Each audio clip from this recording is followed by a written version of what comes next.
there's a different air that I feel every time Advent comes around. People are more attentive, people are more kind, more gentle, more listening. And having been an administrator of schools for many, many years, I do know that when Christmas comes around, people, employees who used to be lackadaisical about the way they did their duties, all of a sudden become very masipag, napakababait, at madaling malutas ang mga labor problems pagka magpapasko. Pagkatapos ng Pasko, ibang usapan yan. But I welcome the air of expectation because we are talking about hope. But first, let me begin with a little story. I borrowed this from Deacon Michael Bulson, who also borrowed it from the Sufi Islamic tradition. And so the parish priest stood up one fine morning, first Sunday of Advent, to ask the people, "Do you know what I'm gonna preach about?"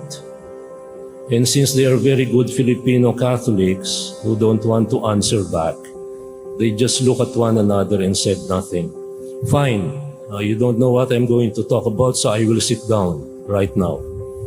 And the next week, the priest again asked, "Do you know what I'm going to preach about?" And since they got disappointed the previous week, they said, "Yes, Father, we know." "Fine, you already know it, so I will sit down."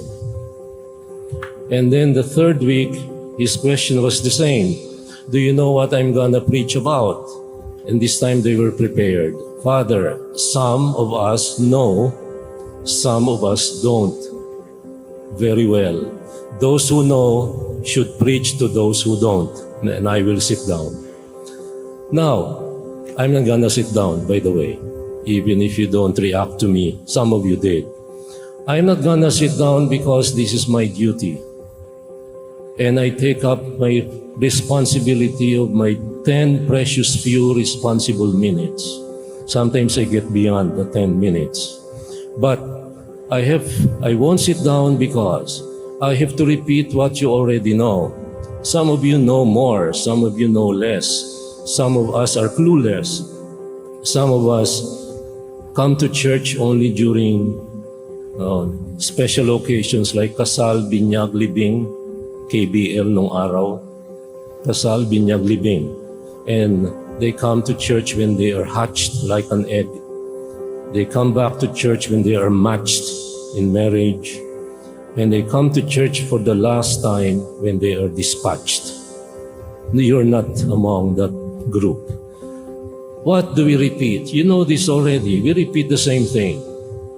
The first reading today repeats the very same thing. A very hopeful message about a righteous shoot that will be raised in the yung angkan ni David, sa angkan ni David.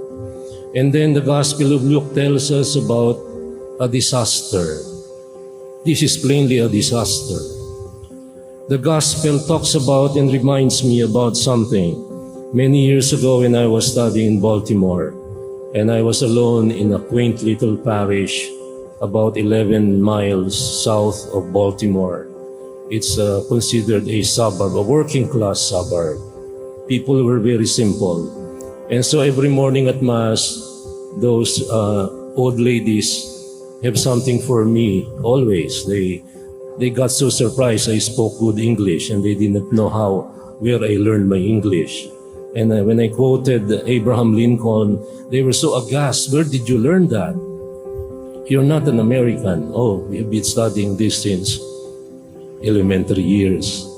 And anyway, every morning they would give me, by turns, a packet.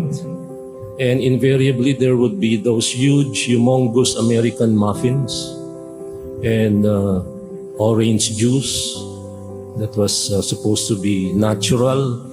And so I gorged myself on orange juice every morning and stuffed myself with cholesterol-laden muffins. And pretty soon, I got the fright of my life. My cholesterol shot up through the roof. and my blood sugar pierced the ceiling. I was in the midst of a potential disaster. And what am I talking about now? Sometimes we need to be stunned. Sometimes we need a stun gun to awaken us to something that we take for granted. Today, the Gospel of Luke stuns us. He talks about disasters, signs in the sun, the moon and the stars. Nations will be in dismay.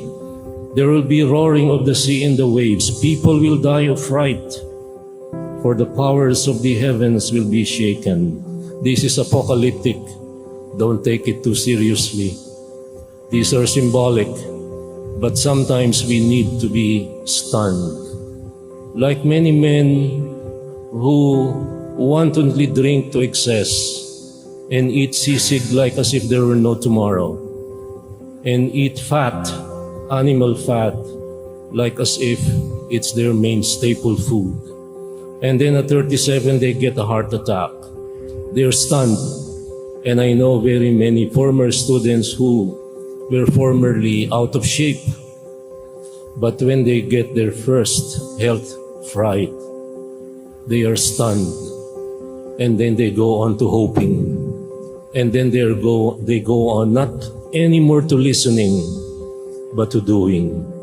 The first Sunday of Advent doesn't have to do with the problem of listening and hearing. That's also a problem. Many of us cannot hear anymore because we are overstimulated. The average millennial now cannot even get decided what to watch in Netflix, and they are always infinitely browsing. We live in an age of infinite browsing, and so the young people who come here at 10 o'clock, at 3 o'clock, at 5 p.m., at 7 p.m., they are all walking around with their cell phones, and they're all infinitely browsing. And one of my friends told me not too long ago, wala akong mapanood. Meron ka bang Netflix? Meron. May iFlix ka ba? Meron din. May Apple TV ka ba? Meron din. May G-Movies ka ba? Meron din. Wala daw siyang mapanood. Bakit? Infinitely browsing. Ano ba ang... They cannot get decided. They cannot get decided. It's not the listening and the hearing that is the problem. It is the deciding. When you keep your options open, no matter how much we repeat the same things that you already knew when you were younger, decades ago, today, the first Sunday of Advent, we repeat the same readings. We repeat the same ideas. And it is not the repeating and the hearing and the listening that is the problematic thing. It is the doing. It is the deciding. It is in waking up. And for as long as I am at times impatient, I need to repeat to myself, love your enemies. For as long as I hate those who made me suffer in my life, I need to go back to prayer and pray for those who made me suffer. For as long as my people don't know how to vote and they vote for the one who gives them the thickest envelope, I need to go back to preaching about justice. For as long as our people cannot get their act together and say no to injustice, I will have to go on preaching. I cannot sit down. I have to repeat the message of Advent. And let me tell you what the message of Advent is all about. Behind the disaster, behind all these frightening things, there is only one essential message that you cannot sit down and do nothing about. And that is hope. Behind the disaster is hope. And Advent reminds us that the Lord, in His mercy and compassion, promised a righteous youth in the house of David. It has happened. That is the already. But we are not yet a people of God completely. We are not yet fully honest. We are not yet fully united. We are not yet, capable of spreading the good news beyond our household. Yung mga covenanted communities, they preach only to their own household. And when I tell them to go out into the world and evangelize those who are not belonging to your household, they get offended. Advent has to do not with the repeating, not with the listening, not with the hearing, but deciding and choosing and doing. And sometimes for us to be awakened, we need to be stunned. And today, let the Lord stun you into doing what you know already. I will sit down now.